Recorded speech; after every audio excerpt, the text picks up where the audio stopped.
No. Malaking error po yan. No, malaking error po yan. Nung araw, physical. Tama po ba? Ang perimeter natin, pag ikaw ay naghihirap, pinaparusahan ka ng Diyos, hindi ka pinagpapala ng Diyos. No.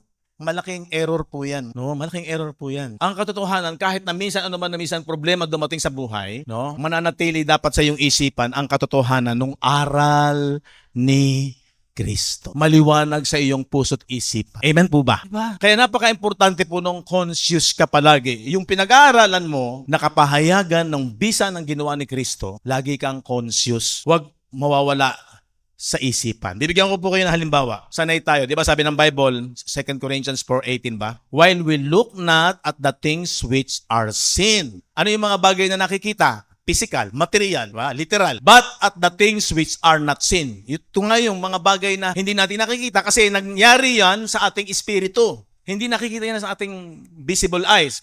But the things which are not seen. For the things which are seen are temporal. Maliwanag po yun. But the things which are not seen are